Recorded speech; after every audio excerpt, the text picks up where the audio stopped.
अब मैं एक बहुत इंपॉर्टेंट चीज आप लोगों के सामने बताने जा रहा हूं, जिसका बहुत ज्यादा यूज होता है, जिसे प्यारे दोस्त हम लोग कहते हैं componendo and dividendo. Componendo and dividendo पर हम लोग बात करने वाले हैं मेरे प्यारे भाई, जिसे आप लोगों ने कहते हुए सुना होगा CND मेथड, जिसे कहा जाता है CND मेथड। कैसे पता चलेगा यहां CND लगना है, क्या होता है भाई साहब CND, सारी बातें हम लोग करने वाले हैं। इसे हिंदी में कहा जाता है योगांतरानुपात। इसे हिंदी में कहा जाता है मेरे भाई योगांतरा अनुपात। योगांतरा अनुपात यानी कि कंपोनेंडो एंड डिविडेंडो, इसे कहा जाता है योगांतरा अनुपात। बच्चे ध्यान से सुनना, आप लोग पहले इस वर्ड को समझिए, वर्ड कहना क्या चाह रहा है। योग का मतलब दी हुई चीजों को जोड़ना, अंतर का मतलब दी हुई चीजों को घटाना, यानी ऐसा कोई मेथड होगा जिसमें चीजों को जोड़ भी रहे होंगे और चीजों को घटा भी रहे होंगे, उसी मेथड को मेरे भाई कंपोनेंडो एंड डिविडेंडो बोला जाता है, यानी कि योगांतरा अनुपात प्यारे भाई बोला जाता है। जैसे मैंने आपके सामने एक चीज लिखी, मैंने आपसे कहा भाई साहब x plus Y upon x minus Y is equal to 7/5 आप लोगों को दिया हुआ है। भाई साहब ध्यान से सुनना, एक एग्जाम्पल के साथ आपको मैं CND समझाने की कोशिश कर रहा हूं। आपको पहचान कैसे होगी यहां CND लगना है, वो सारी बातें हम इस एग्जाम्पल के थ्रू करने की कोशिश करेंगे।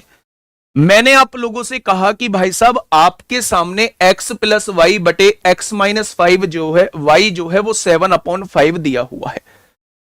मैं यहां CND लगाना चाहता हूं।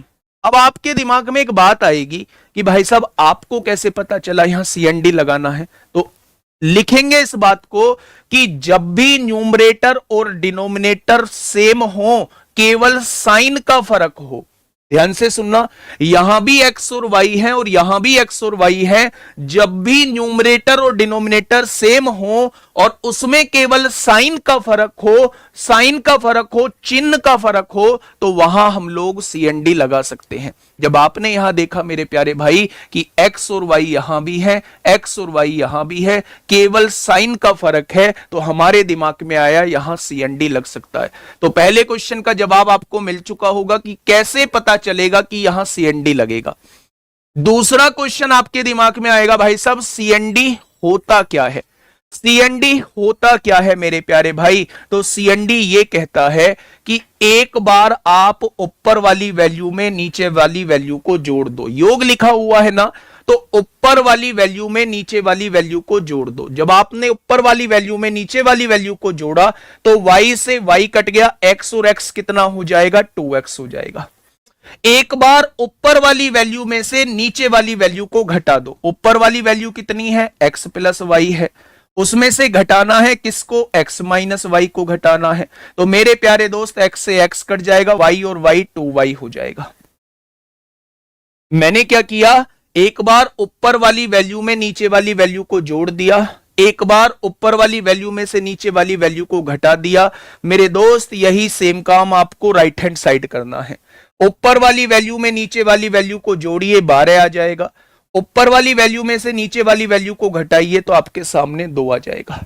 यानी कि प्यारे दोस्त अगर मैं आपसे यहां से x अपॉन वाई पूछना चाहता हूं तो आप लोग बताने वाले हैं x अपॉन वाई जो है वो 6/1 आ जाएगा, 6/1 आ जाएगा x अपॉन वाई। क्या ये चीज समझ में आई, क्या ये चीज समझ में आई। अब कुछ बच्चों के मन में एक छोटी सी बात आ रही होगी, वो ये कह रहे होंगे जी इतना सब कुछ करने की आवश्यकता ही क्या थी, हम लोग क्रॉस मेथड से भी तो चीजें कर सकते थे।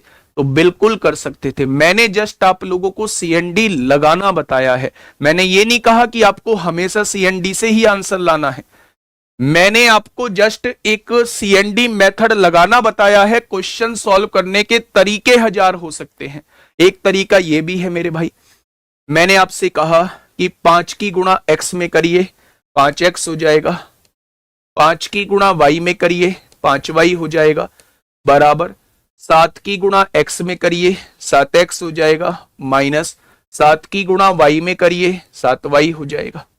हो जाएगा क्या, 5x में से 7x जाएगा, माइनस का 2x होगा, -7y और -5y माइनस के 12y हो जाएंगे। यहां से अगर आप x अपॉन y निकालते हैं तो 12/2 यानी कि मेरे भाई 6/1 हो जाएगा। क्या इस बात में कोई दिक्कत है? क्या इस बात में कोई दिक्कत है? कुछ बच्चों ने ऐसे भी किया होगा, थर्ड मेथड से इसे किया होगा।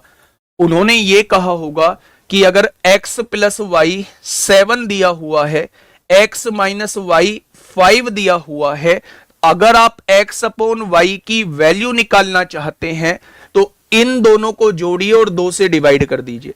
7 और 5 12, 12/2 6 आएगा। इन दोनों को घटाइए, 2 से डिवाइड कर दीजिए। 7 में से 5 गया, 7 में से 5 गया 2, 2 को 2 से डिवाइड करेंगे 1 आएगा। तो डायरेक्टली आप ऐसे भी रेशो निकाल सकते हैं। तो मेरा कहने का मतलब यह है मेरे प्यारे दोस्त कि मैंने क्वेश्चन करने का तरीका आपको नहीं बताया, मैंने बस केवल कंपोनेंडो डिविडेंडो लगाना आप लोगों को सिखाया है। क्या ये बात समझ में आई?